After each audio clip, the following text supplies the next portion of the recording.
ভিডিওটা ডিটেলসে শুরুর আগে একটা ছোট্ট পরিসংখ্যান বলি, তাহলে আপনারা বুঝতে পারবেন যে ইংল্যান্ডের বোলাররা ভারতের ব্যাটারদেরকে কতটা ডমিনেট করেছে।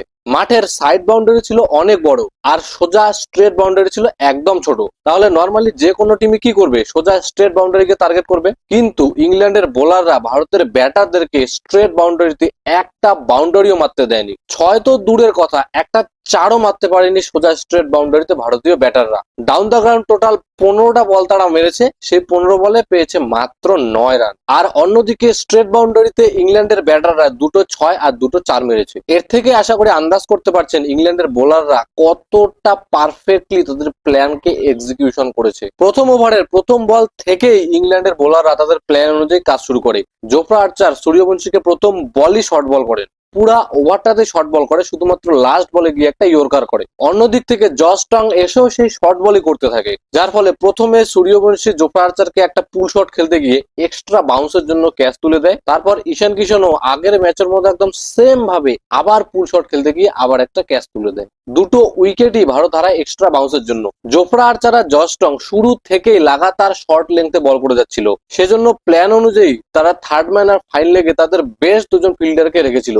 এই অঞ্চলে নর্মালি আমরা বেস্ট ফিল্ডারদের দেখতে পাই না, কিন্তু তারা যেহেতু জানতো সেখানে ক্যাচ উঠতে পারে, সেজন্য জ্যাকব বেথাল আর ফিল সলকে সেখানে রাখা হয়েছিল। পুরো কাজটাই হয়েছে একদম পুরো প্ল্যান মাফিক। এরপরে 7 নম্বর ওভারে অভিষেক শর্মা আদিল রশিদকে পুল শট খেলতে গিয়ে আউট যান। আবারও কারণটা হচ্ছিল সে এক্সট্রা বাউন্সের জন্য ক্যাচ উঠে যায়। স্পিনারদের মধ্যে সব থেকে ভালো বল করে উইল জ্যাক্স, 4 ওভারে দেন মাত্র 28 রান, আর তার বিরুদ্ধে ভারত বাউন্ডারি মেরেছে মাত্র একটা। উইল জ্যাক্স লাগাতার বলের স্পিডে ভেরিয়েশন করছিল, 77 থেকে 99 কিমির মধ্যে লাগাতার আপ ডাউন করছিল সে। আর অন্যদিকে ভারতের স্পিনাররা কি করছিল, তারা লাগাতার 90 কিলোমিটারের উপরে বল করে যাচ্ছিল। আর যদি বাউন্ডারি খায় তখন বলের স্পিড আরো বেড়ে যায় তাদের। হ্যাঁ, ইংল্যান্ডের বোলাররা তো ভালো বল করেছিল ঠিকই, কিন্তু তার সাথে ভারতের ব্যাটাররাও যথেষ্ট ডিফেন্সিভ ছিল এদিন।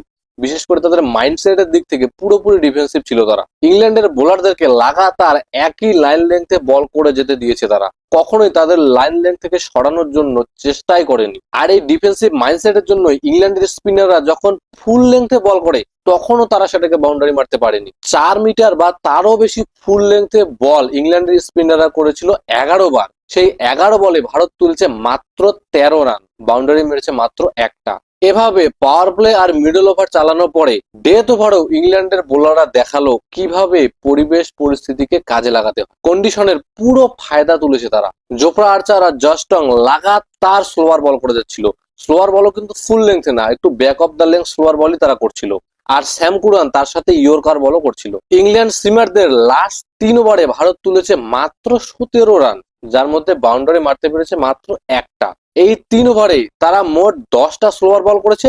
সেই 10টা স্লোয়ার বলে ভারতের ব্যাটাররা মাত্র 4টা সিঙ্গেল নিতে পেরেছে, বাকি সব বল ডট।